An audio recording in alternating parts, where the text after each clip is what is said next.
55%가 한계 기업입니다. 이자도 못 내고 있습니다. 지금 일본이 버블 터질 때보다 부동산 가격에는 큰 하방 압력이 되거든요. 일본처럼 한 방이 아니라 가랑비에 옷 젖는 것처럼 영국의 더 이코노미스트에서 일면에 나왔습니다. 한국, 일본과 너무 닮아. 그게 저는 신호탄이라고 봅니다.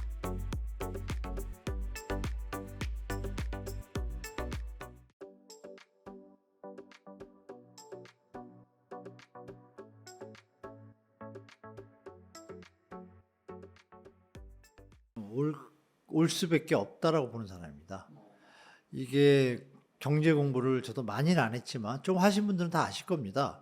현재의 저출산 고령화, 이 고금리 이런 여러 가지 요인들을 볼 때 이 경제 펀더멘탈이 더 유지가 되게 힘든 상황입니다. 최근에 1년에 2번 한국은행에서 금융안정 보고서가 나오잖아요. 거기 보고서에 보면 이 한계 기업이라고 하죠. 이게 재작년 코로나 전에도요, 대기업은 뭐 한 15% 정도, 그리고 중소기업이 한 40%대였어요. 아시지만 우리나라 법인 기업체들 중에 고용 인구 수의 비중이 90%가 다 중소기업입니다. 중소기업 중에서 뭐 200명 되는데도 다 중소기업이거든요. 우리가 분류할 때. 그럼 90%의 우리 직장인 샐러리맨들이 있는 곳이 이제 중소기업인데, 놀라운 보고서예요. 55.1%가 한계 기업입니다. 이자도 못 내고 있습니다. 지금 1, 2년째. 이게 비율이 늘어났어요. 재작년에 44%인데 지금 55%예요. 이건 놀랍죠. 그런데 보도에서 많이 안 다루잖아요. 그럼 이것이 과연 그러면 회복될 것인가? 회복되려면 아시는 바와 같이 기업이 회복되려면 잘 팔려야 되잖아요.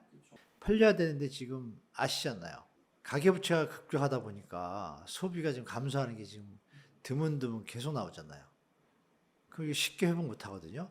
제가 그림이 있는가 모르겠는데, 여기 있습니다. 여기 보시면 이게 자본시장연구원에서 2023년도에 나온 그림인데요. 이 가계소비 추이 한번 보십시오. 이게 이제 금융안정 보고서에서 나와요. 이 그림 보시면 2019년, 20년 이때 쭉 꺼져서 한 95 갑니다. 소비가. 그러니까 2019년 4분기를 100으로 본 거예요. 근데 이것이 회복을 하려고 2022년도에 코로나 끝나고서 막 활동하고 살아나고 막 이런 분위기 속에서 이게 103까지 갑니다. 그럼 여기서 이어져서 차근차근히 가면 정상인데 꺾입니다. 꺾이고 올라가지 못하는 그림이 보이시죠? 1년, 2년이 돼가는데 이게 계속 유지 중입니다. 가계 소비 총액이 늘질 않아요. 도리어 줄 가능성이 많잖아요. 드문드문 주니까. 그러면 이게 재정을 투입해도 이게 이 정도인데, 그럼 지금 재정 정책도 최근에 예산의 80%를 지금 상반기에 다 쏟아놨거든요. 뒤에 바칠 힘이 좀 줄었어요.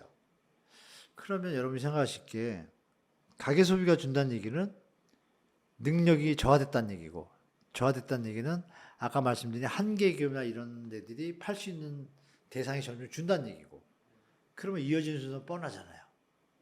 그것이 다행히 우리는 급하게 안 오고, 다행히 이제 일본이 버블 터질 때보다 금융 툴이 지금 많잖아요. 어떤 정부나. 이게 보니까 정부가 여러 가지 각도면에서 막고는 있지만 이 대세를 막기 쉽지 않은 것 같아요. 그러면 이것이 부동산 가격에는 큰 하방 압력이 되거든요. 기업이 어려우면 어떻게 되겠어요? 부동산 처분해야죠. 그죠?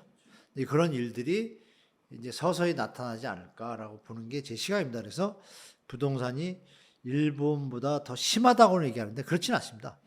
일본은 가계부채 비율이 우리보다 대출 담보에 대해서 대출 담보가 100이라 그러면 105, 110%까지 해줬어요. 근데 대한민국은 다행히 노무현 정권 때 그렇게 빚내서 집 사라던 박근혜 때도 100%에서 멈췄어요.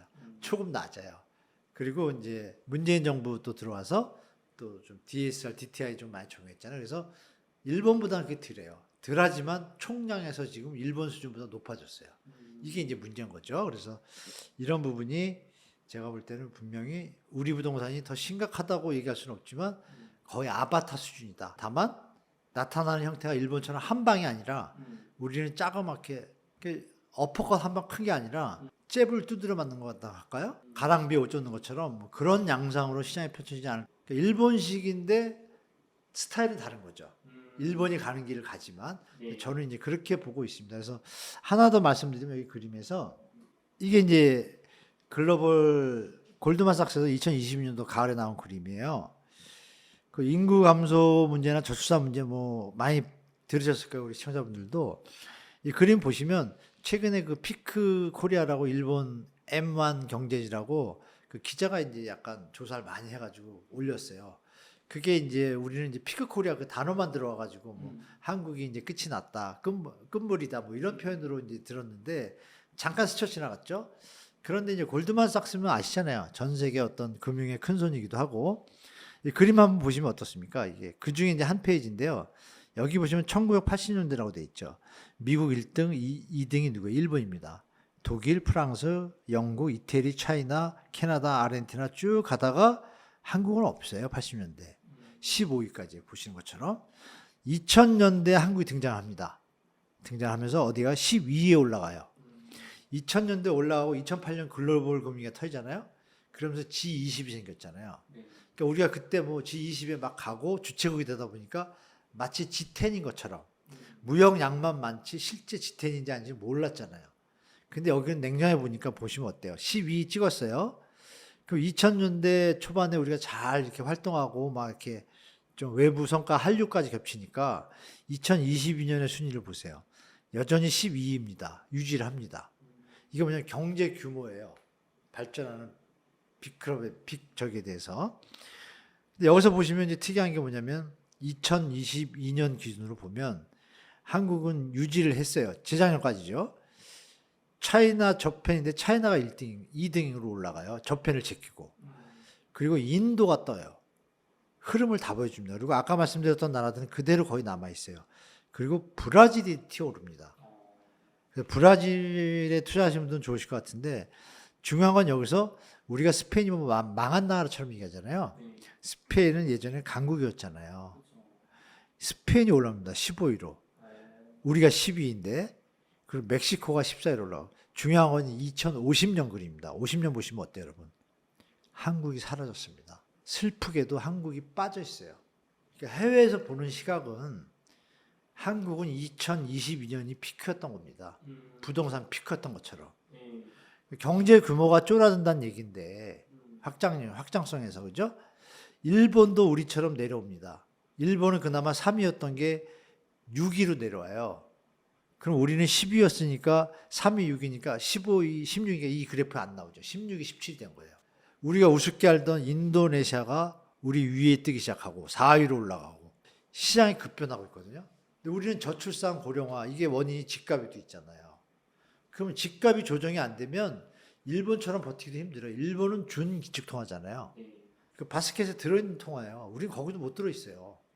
통화의 가치에 어떤 펀더멘탈이 약합니다. 그러면 최근에 맥켄지 보고서가 하나 나왔잖아요. 10년 전에 맥켄지 보고서가 한국을 딱 찍었어요. 그러면 10년 전이면 언제예요? 2012, 13년도에 막 부동산 꺼질 때. 그때 뭐라 그러냐면 인구 구조나 이런 걸 다 체크해가지고 한국에 대해서 보고서를 한국은 지금 개구리를 삶으면 가잖아요. 그 냄비에 들어있는 개구리가 지금 한국이다 그랬어요. 그런 향상이다. 빨리 나야 되는 얘기죠. 그때 이미 이제 소득 대비 주택 가격에 어떤 문제가 있던 거고. 그런데 최근에 맥킨지 코리아 대표가 있어요. 그 보고서를 이어가지고 인터뷰를 했는데 그 양반 또 뭐라고 얘기하냐면 좀 기분 나쁩니다. 나쁜데 한국의 그 냄비에 있던 개구리가 반쯤 익었다고 표현합니다. 그러면 이게 익어서 터지면 터지는 겁니다. 그럼 맥킨지가 어떤지 아시잖아요. 골드만삭스 보여드린 그래프에서도 한국은 없어지고 우리의 지금 상황이 정말 중요한 때입니다. 중요한 때인데 우리는 PF를 구조개혁을 안 하고 IMF도 구조개혁 하라고 그랬어요. 근데 지금 안 하고 있어요. 정부가 좀 정책이 좀 방향이 좀 잘못된 것 같아요. 제가 볼 때. 물론 PF를 살리기 위한 명분은 좋은데 경중을 잘 따져서 좀 어려운 상황이 됐습니다. 금리 어떤 부분이 엉키면서. 그래서 일본보다는 강하게 어떤 쇼크가 안 올 가능성이 높다고 보는데 가는 길은 똑같을 것 같다는 생각이 지배적입니다. 저는 개인적으로. 그리고 실제로 데이터들이 또 기억하시겠지만 2022년도 5월에 영국의 더 이코노미스트에서 일면에 나왔습니다. 한국, 일본과 너무 닮아. 일면에 그러면서 뒤에다 하나 붙인 게 뭐냐면 그런데 한국은 전세 대출도 많아 어떻게 될지 몰라. 이런 기사들이 지금 벌써 몇 년째예요, 여러분. 그러니까 이런 걸 볼 때 너무 막연하게 부동산 시장을 뭐 강남 이러면서 더 오래 갈 거다.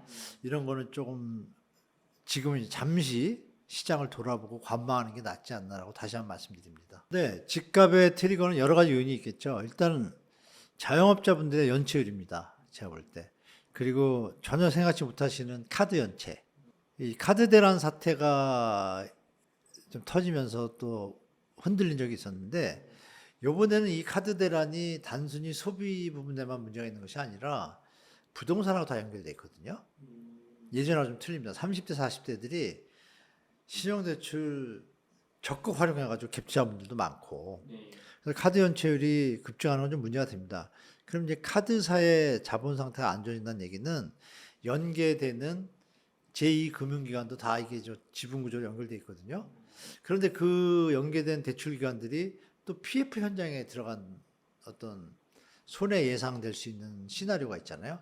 이게 이제 카드에서 살살 터지면서 PF 현장에서 서울은 그나마 버티겠지만 수도권에서까지 만약에 PF 부실이 미분양 같은 것이 나타나기 시작할 때 단순한 것 같지만 그게 저는 신호탄이라고 봅니다. 그러면서 그것이 좀 두세 달 이어지기 시작하면 심리는 극도로 갑자기 변할 수 있는 가능성이 있다고 봐요. 전혀 예상치 못한 데죠. 카드 대출 연체된 게 뭐 어쨌다고 부동산을 무슨 관계가 될 텐데 그게 다 연결이 돼 있다는 거를 제가 좀 느끼고 있어가지고 그 얘기는 소비 패턴이 준다는 얘기거든요. 지금 신용대출은 좀 줄고 있거든요.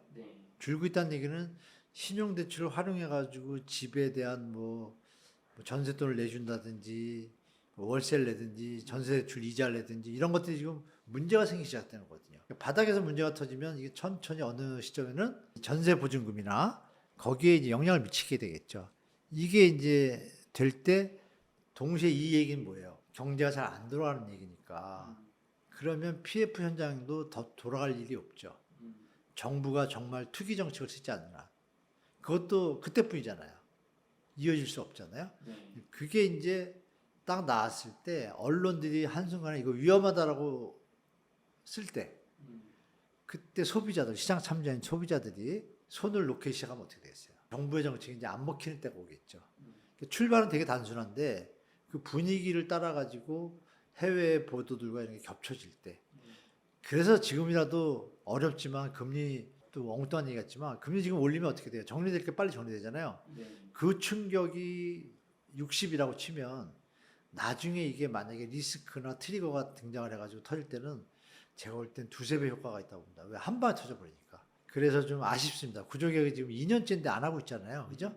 말로만 하고. 이게 지금, 그러니까 한 현장을 이해하시면 됩니다. 한 현장이 PF 현장이 있어요. 레고랜드가 터져가지고 그때 금리가 15%까지 올라갔는데 지금 한 10% 됩니다. 신용등급 A에서 A 트리플에서 A까지는 한 4%, 5%면 충분한데 딱 B 트리플로 가기 시작하면은 10%입니다, 기본이. 근데 B 트리플 이하 업체가 8, 90%예요. 근데 지금 10%예요, 10%. 높으면 14%까지 가고. 운이 좋으면 8% 쓰고 이렇거든요. 그럼 2년이 흘렀잖아요. 2년이 흘렀으면 최소 16%에서 20 몇 프로씩 다 지금 손실 본 거예요. 그럼 PF 사업장에 수익률이 보통 10에서 20%까지 봅니다. 그럼 이미 손실은 다 정리된 거예요. 시행자는 턴 거죠. 그럼 대출기간은 회수하면 되는데 PF 부실이라고 말하면서 정부가 지금 막고 있잖아요. 근데 이걸 만약에 조금 더 연장하면 어떻게 될까요? 정부가 집값을 받쳐줘서 분양가가 분양될 수 있는 가격으로 정책을 하고 싶은데 이게 시장에서 안 받아준단 말이에요. 그럼 여기 올린 것도 힘을 못 쓰잖아요. 부채만 더 쌓이고. 이거 터지면 어떻게 돼요? 돈의 동맥경화 현상이 순간적으로 올 수 있습니다. 이게. 그래서 그런 부분이 제가 볼 때는 트리거가 여러 군데 있는데 저는 이제 총체적 난국이라고 생각합니다. 제가 이제 부동산 당국자라고 생각하면 총체적 난국이다. 그래서 됐다. 그냥 서울하고 마영성 강남 상공 살리고 나머지는 죽든 말든 뭐 또 나라가 망하진 않으니까 이런 생각, 이런 아주 안 좋은 생각하는 그 사람들이 있지 않나 할 정도로 정책이 일관성이 없고 중장기적인 계획이 없어서 조금 어떤 일로 터질 것 같다는 생각이 좀 하고 있습니다. 그래서 마음의 준비는 저는 개인적으로 하고 있습니다. 그건 완전히 잘못된 얘기입니다. 아파트를 지을 때 땅값이 있고 공사비가 있고 이윤이 있죠. 이게 이제 움직여야 되고 이 가격을 분양가잖아요. 분양가를 시장에서 사줄 때는 이게 통하잖아요. 그런데 지금 강남 상구라는 이 일대의 분양가 수준이 아시겠지만 지금 시세보다 낮습니다. 분상제가 있어서. 근데 수도권이나 일부 지역은 분양가가 더 높습니다. 광명시가 한때 분양가가 기존 시세 확 넘어가지고 막 바람 불 때 올라간 것 같지만 다 꺼졌잖아요. 그게 무슨 얘기냐면 공사비가 자꾸 뭐 올라간다고 얘기하시는데 전체 볼륨에서 그러면 아까 공사비가 50이라고 그랬고 토지비가 50 정도 된다고 그랬잖아요. 이윤 빼고 5대5라고 하면 이 공사비 중에 지금 말씀하신 올라간 거는 뭐냐면 인건비는 조금 올랐고요. 우리가 많이 듣던 철근하고 콘크리트가 많이 올랐다고 얘기 많이 들었잖아요. 근데 최근 한 6개월, 1년 사이에 철근 가격, 콘크리트 가격이 다 내려왔습니다.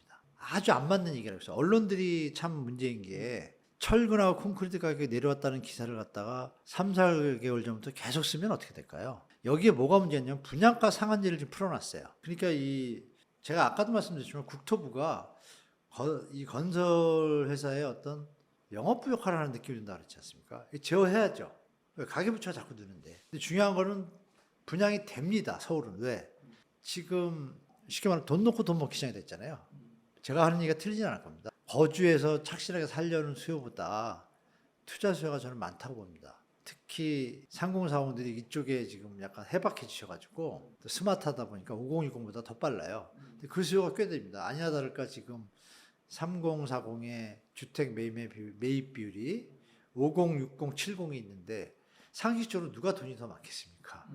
그럼에도 불구하고 현재 60%, 70% 가까이 됩니다.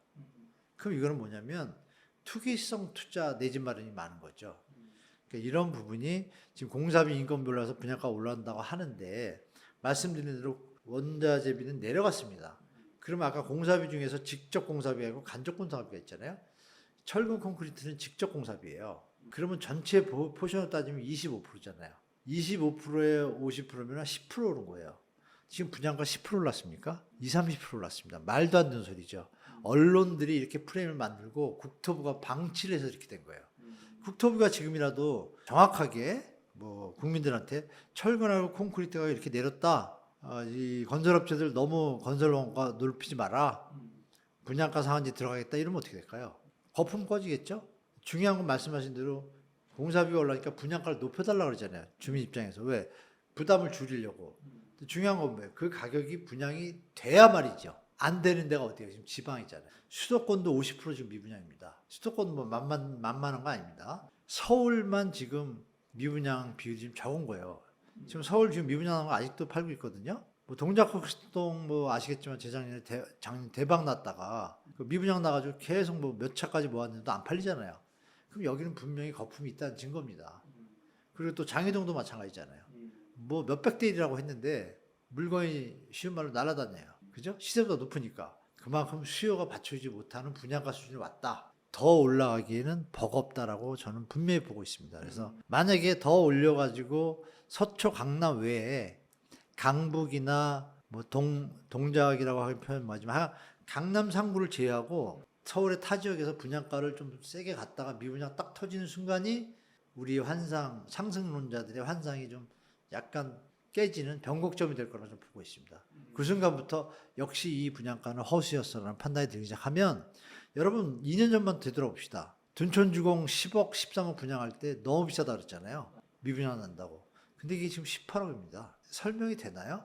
투기 요인이 없고는 설명이 안 되는 겁니다. 이런 부분을 냉정하게 판단하셔서 지금 주택가격이 정상이 아니라는 말씀 다시 한번 말씀드리겠습니다.